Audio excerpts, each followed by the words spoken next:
Okay, this very last screencast, we're just going to power through scenes 6, 7, and 8, because they're essentially all one scene, just kind of split at some key moments. It's the battle. It's the final moments here, right?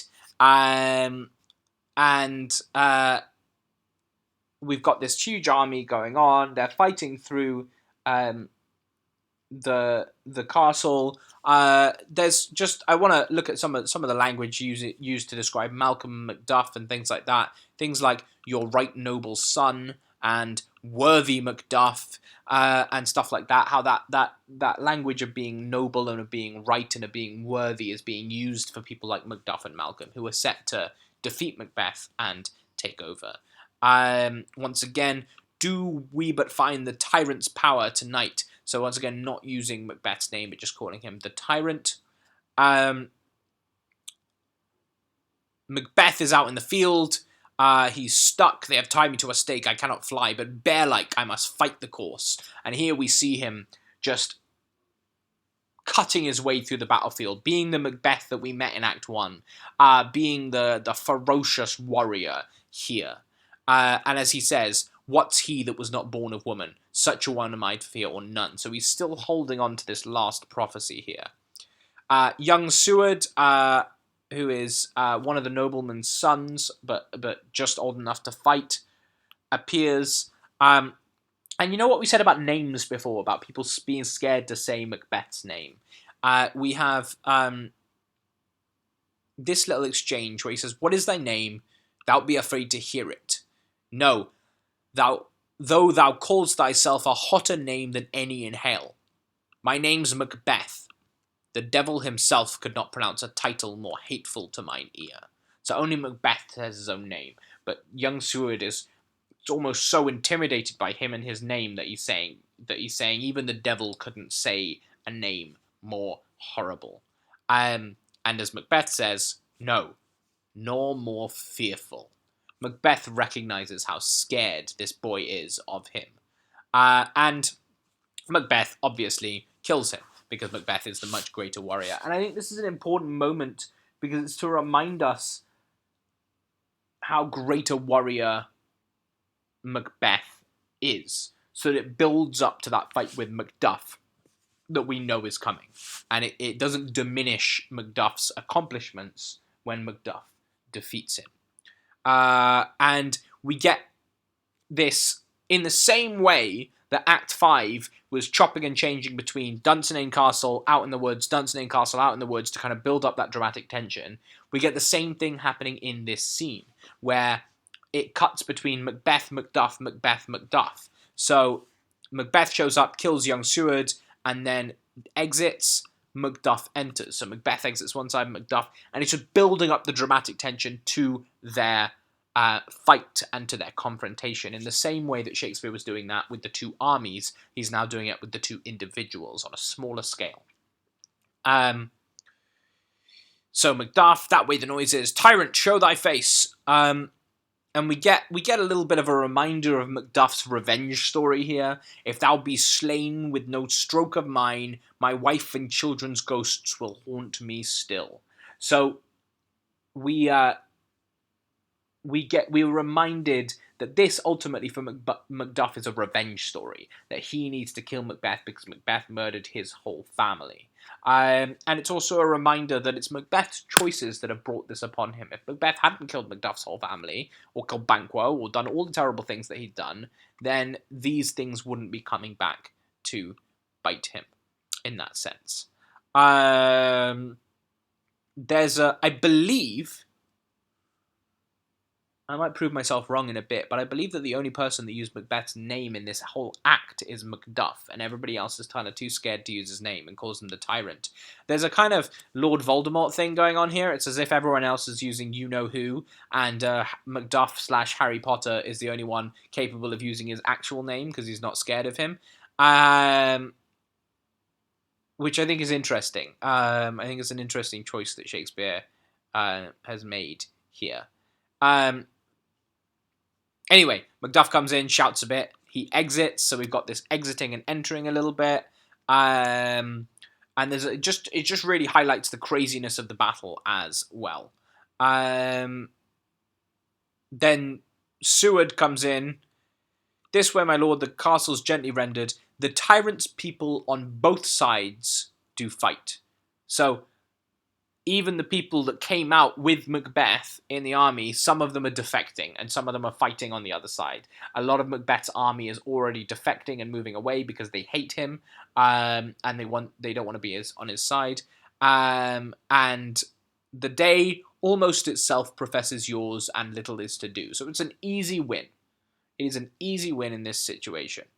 And they head into the castle, and then final scene, enter Macbeth, enter Macduff. 2 men enter, 1 man leaves. And so even though his castle is taken at this point, so the last scene we've just seen Malcolm enter the castle, his castle is taken, his armies have either been defeated or they've left him and they've been defected, and he's completely on his own. In this last scene, we still get, why should I play the Roman fool and die on my own sword? Whiles I see lives, the gashes do better upon them. So he's like, I'm not giving up. Even though there's just one of me, whilst I still see people living, I will fight them. So just that's all he has left now. His wife is dead, everyone's dead, life is meaningless. All he has left is to take down as many people as he can before he goes. So there's a bit of a back and forth between Macbeth and Macduff, which you can read.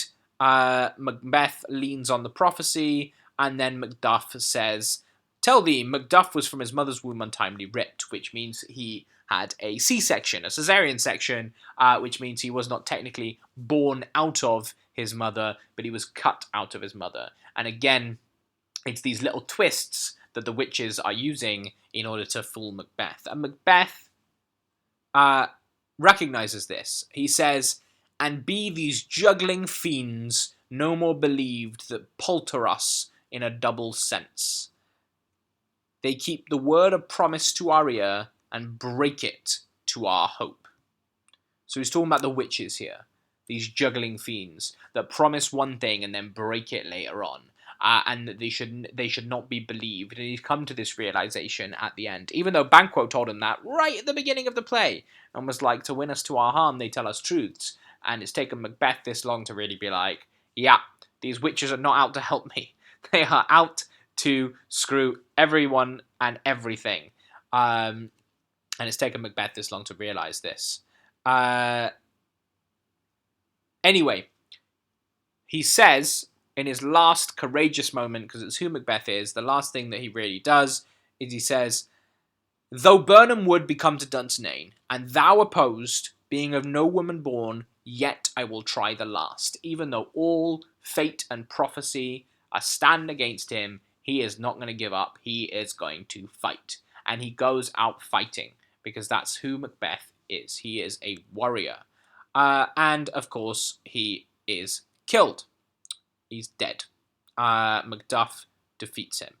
And then we get a sad little moment where Seward is told that his son has been killed on the battlefield. And this gives us an opportunity more than anything to have Malcolm say he's worth more sorrow and that I'll spend for him.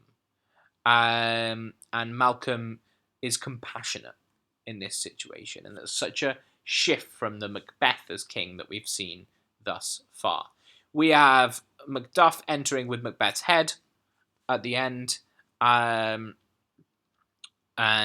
they all say, "Oh, hail, King of Scotland, yeah!" And then we have Malcolm giving not a speech about how great he is, but a speech about how thankful he is that they've supported him, and he says, we shall not spend a large expense of time before we reckon with your several loves and make us even with you. My thanes and kinsmen henceforth be earls, the first that Scotland in such an honour name. So his first act is to make them all earls and to give them honours, and it just shows the difference in the type of king that Malcolm and Macbeth are. And the play ends with just a kind of perfect resolution of Macbeth. The Macbeth's dead, Malcolm returning to the throne, and the plague that was over Scotland that came from the Macbeths, or perhaps came originally from the witches through the Macbeths, has been defeated and has been ended via the Scottish people rising up and showing that they have the power to do that. And that's the play. It's a really nice kind of conclusive arc. But there's so much complexity to Macbeth's character and Lady Macbeth's character, and the way that they deal with guilt and the way that they deal with their actions. That there's a lot to be spoken about. That's the end of these McBinge screencasts. You can go back and watch them at any point. They're always going to remain on the drive. And then after Easter, we'll do much more detailed talks about the play as a whole.